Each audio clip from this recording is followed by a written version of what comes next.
Hi guys, Josh here, aka Beards and Books. Today I'm going to be talking to you about my 2019 reading goals and a bit of a wrap up with 2018 reading. Yeah.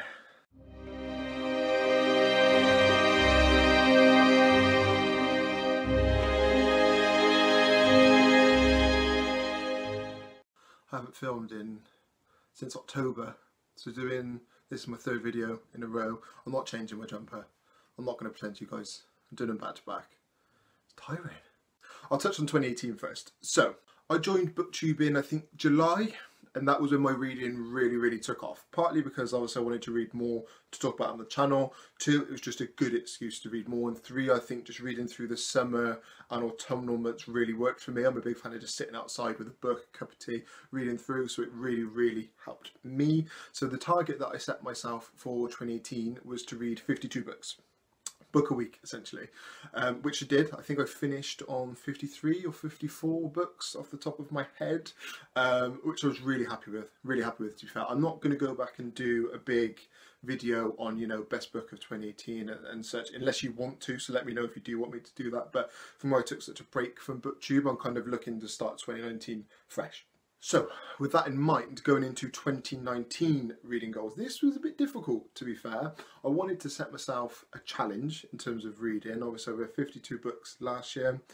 I felt comfortable with that, but I know if I had read, my pace towards the end of the year was a lot quicker than my pace at the start of the year with big books and with smaller books, although I was strategically picking books, I suppose, towards the end. You know, I didn't pick any massive books, so maybe that's where it also helped. But I feel like if I had read to the same level at the start of the year as I did at the end, I would have comfortably done more like 70, 80 books. So this year, set myself a target of 80 books. Just waving these hands around everywhere. Now, 80 books is quite a good amount, and I've set myself some pretty big challenges with some of these books. A lot of the books that I've picked are what are classed as big books, so 500 plus pages. I'm going to go into more detail in that in a minute, but what I wanted to say quickly first was I have made a TBR on Goodreads of about 60 books. So I'm not picking the full 80 because I want to give myself room to change and pick different books as I go. But if any of you want to join in on any buddy reads or any read-alongs, let me know. I will leave a link to the Goodreads TBR below. Some of the books I've already spoken to other booktubers and other friends, and they're going to do buddy reads already. But if there are any you want to do, just comment or let me know on social media so you can keep it private, and I'll let you know if I can. So, the main bulk of the 60 books that I've picked is The Wheel of Time by Robert Jordan. Now, I've mentioned on a couple of videos that I'm up to date on Game of Thrones. I'm a massive fantasy fan, especially something Game of Thrones-y, which I'll go into this in more detail, that's not really. I was looking for something of a similar vein. I wanted to get into a big fantasy series that I can really get my teeth stuck into, and I actually tried to start The Wheel of Time last year. So I started book 1 of The Wheel of Time last year. I think it was probably August time, around then. It might have been a little bit earlier that I started reading it. I enjoyed it, and I could tell it definitely would be for me, but I think it was just the wrong time for me to read it, so I ended up DNFing it.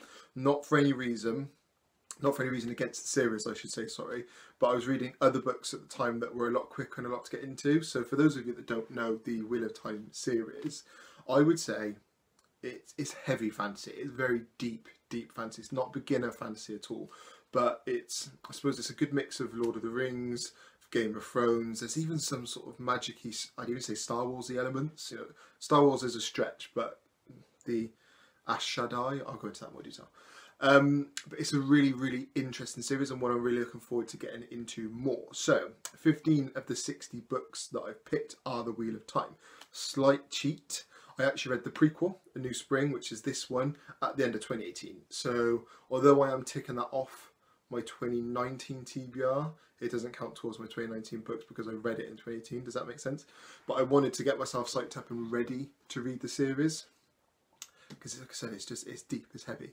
When I started reading book 1, I really struggled with it, mainly because of the fact that it was 800 pages. And as I'm sure you can imagine with any book that's 800 pages, the pacing isn't fast paced. I think I read about 150 pages of the first book, which isn't a lot, obviously, in the grand scheme of that book. But it was a lot of introducing characters, and I didn't know what was going on. I didn't understand the world. The author, Robert Jordan, didn't necessarily explain the types of people in the world that they were in, at least the parts that I read, so I found it difficult.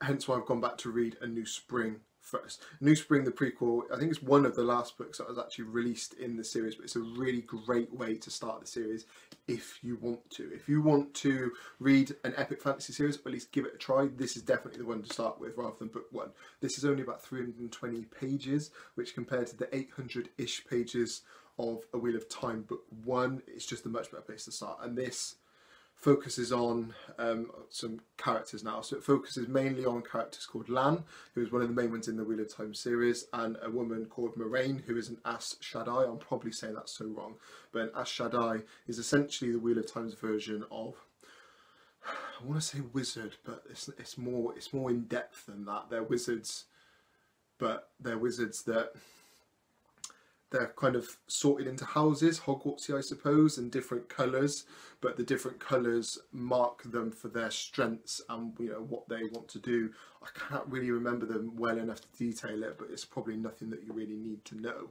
So Wheel of Time is 14 now, because I've read this one of the 60 books that I've picked, which is a big challenge. I don't know if I'll finish this, in all honesty. If I can get 10 books out of the series done, I'll be very happy, but I think at least 3 or 4 of the books in the series are over 1,000 pages.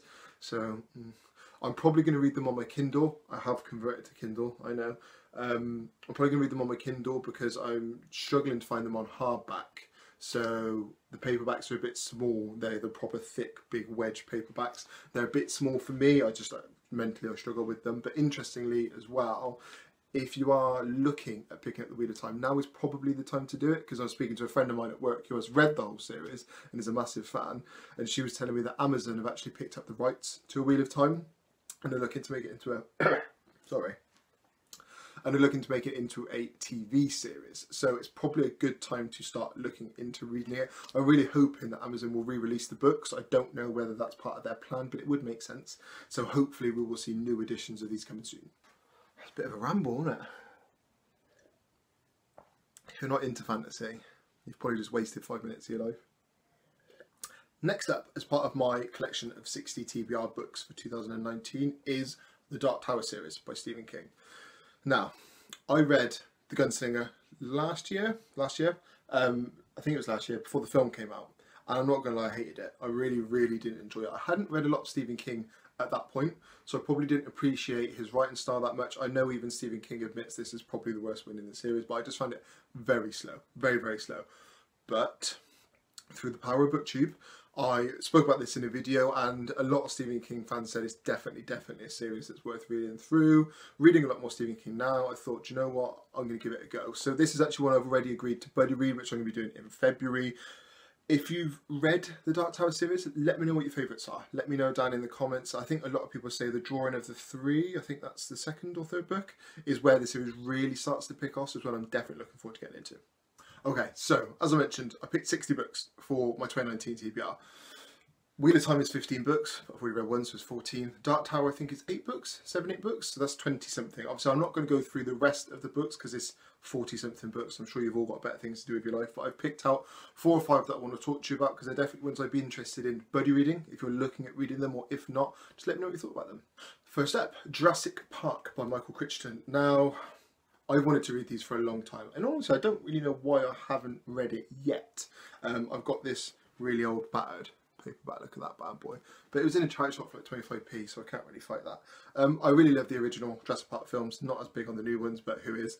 So I've been really looking forward to reading these. Michael Crichton is an author that I tell everyone I like, but I've never actually read any of his books. I'm a bit of a liar, obviously, but I think I say that because I know I will like his books. From what I've heard of other booktubers talking about it, he's very detailed in his writing, maybe a bit slow and analytical, sometimes maybe goes into a bit too much detail, but I personally don't mind that, so this is what I'm looking forward to getting into.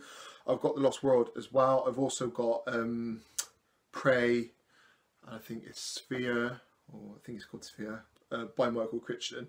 And I've also recently just started watching Westworld. He wrote the original screenplay for the film of Westworld as well, so he's obviously a very talented man, so I'm really looking forward to reading more. Again, when I'm open to buddy reading, if you want to. Just let me know down in the comments or on social media. Next up, The Witch series by Andrzej Skropowski. Now, I've already read The Last Wish, which is book 1. I think there might have been another book later that is set before The Last Wish, but this officially was book 1, at least that's my knowledge. So I plan on reading through the rest of the series. So I love The Witcher. I really enjoyed book 1. Geralt as a protagonist is someone that I really enjoy because he's very dry, which isn't something that you see a lot in modern fantasy sort of takes. I really enjoy the sort of backup characters, as it was, Triss and Yennefer especially, are big characters that I'm a really big fan of. I played the games, which is actually how I found the Witcher series. Mind blown, especially the Wild Hunt, just perfect. So I'm really looking forward to reading more into the series. The thing I like about these as well is they're quite small. I think this is only 270-ish pages, which in a detailed fantasy book, especially one with a completely, you know, made up world as this is, it's just really interesting. The thing I like about this as well is I think a lot of the monsters are takes on Polish folklore. The author, Andrzej Sapkowski, is Polish. So for someone English that is used to reading fantasies mainly set by, I suppose, English and American authors, it's just a very unique take. Definitely want to read more. I think I've put all of the series on my TBR. So if you want to buddy read any of them with me, let me know. Obviously, if you want to buddy read the last one, I'm probably not going to do that till the end of the year, but definitely one I can't wait to read more. I've been putting this one off for ages. I don't even know why I've been putting this one off.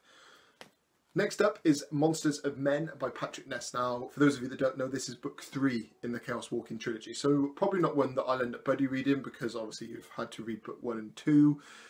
And you probably, unlike me, haven't left it for about a year. I really enjoyed the Chaos Walking trilogy so far. Books 1 and 2, brilliant, especially book 1. Book 2 tends to be the weakest one in any trilogy, let's be honest. And I would say it was with this. It was still a brilliant, brilliant book, but the introduction to the main characters of Todd and Viola in book 1 was brilliant, whereas in book 2 they are on slightly different paths. It's not a spoiler, it's made very obvious at the end of book 1 that's the case. I am really looking forward to reading this one. It's the last in the trilogy. I should have read it by now. I think the Chaos Walking film comes out in 2019, so I will definitely read it before then just to make sure that there's no possible spoilers. But yeah, Patrick Ness is great. If you haven't read Patrick Ness, definitely read Patrick Ness. I think I did a review on A Monster Calls before. If I did, I'll link it above. If not, I've definitely talked about it a few times. It's beautiful. And the final one that I'm going to talk about, as I mentioned, I will leave a link to the TBR below so you can see all of the books if you want to read any of them. But in terms of ones that I've picked out, the final one is The Cuckoo's Calling by Robert Galbraith, aka JK. This has been on my shelves for a while. I think I got this from my local charity shop probably the best part of a year ago for about, I think it was about £1, something like that. I didn't actually realise at the time that Robert Galbraith and J.K. Rowling are the same person. Pseudonym, yo.